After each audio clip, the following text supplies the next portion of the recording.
Well, I'm sure you're all curious to know who I chose over Mike Dukakis. Yeah. That's the man over there. I'll tell you very briefly about Ken. He was brought up in Englewood, New Jersey, and he was totally not interested in high school. And the war was going on, and he was a senior in 1945. And he was practically a dropout. He wasn't a dropout, but he said, I didn't learn a thing in high school. So in 1945, he was drafted. He was drafted when he was 18. And, lucky for him, he was interested in music, and he got tested, and he found out he wasn't as stupid as he thought he was, and he got into the communications department of the Army. And he was a communications officer in a tank for a while. He had a great history in the aftermath of World War II. He was in Germany. And within a month or so, he was a sergeant in charge of a town with 50 American soldiers and 50 German girls. And he had to get rid of the girls. Now that's a tough job for him. But anyway, long story short, thanks to the wonderful program of, what do you call that? GI Bill. Thank you. The GI Bill. Ken went on to college. He took college in 3 years because he only had 3 years. And then he went on to get his doctor's degree from Columbia in clinical psychology. So without further ado, here is Dr. Kenneth Herman. That's a good job.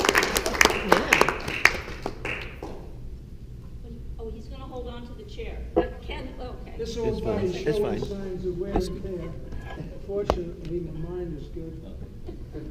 Where do you want That's me to fine. start? Right there. Is that good? First of all, congratulations for being a philanthropic group. That's big. I'm here to tell you about a miracle that's happening in Hackensack, New Jersey, and my personal story of getting involved in a free primary primary care center for people. I've been a psychologist, I think, for 100 years. I consider my destiny to be to make the world a little better. And I've tried in a whole lot of ways. I taught on a university level, and started a practice in 1955 in a Teaneck that lasted for 50 years. I trained psychologists. I was on examining boards. I wrote articles and gave a million speeches, and did a lot of things, and was never satisfied. I always wanted to do more. And just before I closed the office, I had published a book, Secrets from the Sofa. Pretty good book. It could change your life. You may not want your life changed, but if you do, it's in all the libraries. I knew I would do something altruistic, but I figured if I didn't get it right after 50 years of being in the office, I better get out of there and do something different. So a fellow called me and he said, there's a need for a service for people that can't afford to go to a doctor. He said, and there are centers opening up, and would you like to get involved? I said, well, what do we have to do to open a free medical center? He said, well, we need a lot of people. We need a business plan. We need a site. We need to furnish it. We need medical equipment. We need state approval. I said, is that all? He said, no, we need $1 million. The thought of being associated with a free medical center blew my mind. I said, count me in. It took us 5 years to open our doors, to get the approval, to get the site, to get the equipment, to get the $1 million. And we were in our 7th year, folks, making miracles happen.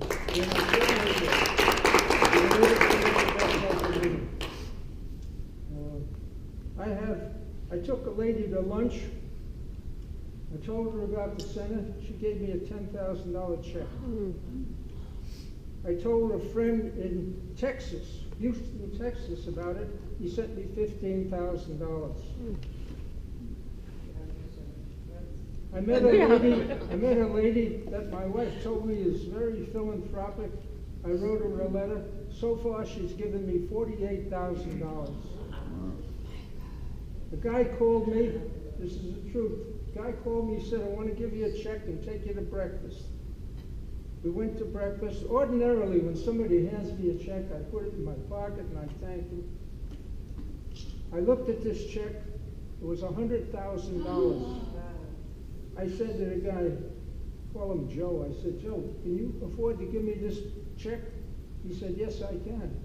I said, "Why are you giving it to me? I got to know his motivation." He said, "Because I know if you're involved," he said, "it's a good thing." Imagine that. We see about 6,000 visits per year in Hackensack. We're about to move to larger quarters. They're taking our building down. We're in 3,500 square feet now. We're going to be in a 5,000 square foot facility. We have at least 200 doctors associated with us seeing our patients free. I call it making miracles. We're not only treating the patients, we're educating them. We're telling them how to take care of diabetes, the importance of exercising, the importance of eating properly. It's a magnificent project, and it's made my life and retirement interesting and so rewarding. We have the cooperation of every hospital in Bergen County. It's giving us services free. Quest Diagnosis does all our diagnostic work free. We have medical students that are helping out with our computer technology. Everybody's standing up. We have so many volunteers that want to be associated with it. And I thought, and I'm not bashful to ask for money, because I do that every day. And I don't know, maybe your group would like to make a contribution. Maybe there's somebody here individually that would like to make a contribution. Maybe you're working for a company that would make a contribution. We need money. And I'm sure not bashful to ask for it. And it's a great project. And as a philanthropic group, I thought you would be interested to know what we made happen from nothing. 5 years it took us working on it. 5 years. And look at what we've launched. And it's just a magnificent problem. And our patients are so grateful. My wife said, before we came, she said, "You got to be funny. This is not a serious group. You got to be funny." I can be funny. I can tell you jokes. But what I'm telling you is right from my heart. I mean, I'm just so happy to be associated, having a full career and done so many things, to wind up with this type of project. And it only gets better and gets more involved, and we're able to keep people alive. Sometimes, they have serious problems, and sometimes it's just a minor problem that they've never tended to. Our population doesn't take care of their health. They don't have the money. They're the working poor. They're nannies, they're part-time beauticians. I don't know what they do, but they don't make much money, and unless they're dying, they don't go to the emergency room. So we're saving all these people from overloading the emergency rooms, and we're saving lives, and I'm happy to come here and tell you about it. You have any questions? Yes. Yes. What's the criteria for somebody to be able to? Good question. We just changed the parameters. Somebody that's earning up to $75,000 is eligible. You have to be in Bergen County. You're not making too much money. I said that, and this I didn't tell you. Because we're a freebie organization, we're able to call Dr. Jones, who's not on our staff, and get major surgery free for our patients. We've had heart operations, we've had colonoscopies, we've had hip replacements. We don't take advantage of our doctors, but when we call Dr. Jones and we ask him to see a patient, they know there's no money involved. So we're helping people outside the center also. Yes, sir. Yeah, do these patients have Medicaid? They should, if they're No, making. these are people that do not have insurance. They're not Medicaid patients, they're not Medicare patients, they have no insurance. Because they should at least have Medicaid. I mean, is they don't know No, about they're it? not on Medicaid, and they're not on, you gotta be pretty down and out financially to be on Medicaid. Yeah. These Yeah, are I know people that. that are working, making some money, but not enough to take care of their health. Got it. So, quick question here. The Affordable Care Act and that law that was imposed upon us a few years ago says that everyone is required to have insurance, and there are minimal fines if you don't. The only way to discover if you don't is you file an income tax return. Many of your people probably don't. So if someone were to come in, and to build on what Andy's question was, if someone had Medicare, now anyone who has SSI, SSDI, or Social Security is required to have Medicare of some way, shape, or form. Can you attempt to collect some sort of insurance claim from these people who come in for free service? Because I think that would also be a good source of funds for you. You wouldn't necessarily compensate the doctors, but it would add to your treasury. I think that would be in violation of the requirements to be a nonprofit center. We don't take any money for anything. And none of our patients have insurance of any kind. Not Medicare, not Medicaid. Medicaid's for people that are really down and out. Medicare's for the elderly, but our people do not have insurance. What does your budget look like? We need $1 million a year to run our place. Well, most of our doctors are volunteers. We do have a medical director, an assistant director, and an executive director, and nurses. We have a paid staff that's all the time. You can't run this type of facility with just volunteers. There have to be people there all the time. And our budget is about $1 million a year. And we've been able to come up with that kind of money. There are enough people that want to be associated with it. And hopefully, I brought some information. I got 12 envelopes there, and if they're all gone, all you have to do is give me your card and I'll send you some information. Hopefully, some of you people will be interested. And something big happened. Something big happened tonight. And this happens to me every day. Every single day, something big happens. I'm sitting next to this gorgeous lady right here. Who runs a health service. I'm trying to help a man now that's paralyzed from his neck down from a swimming accident. And we need another person to take care of him. He needs help 24 hours a day. And this young lady just gave me her card and is going to provide that person. That's a miracle. And that happens to me every day. So,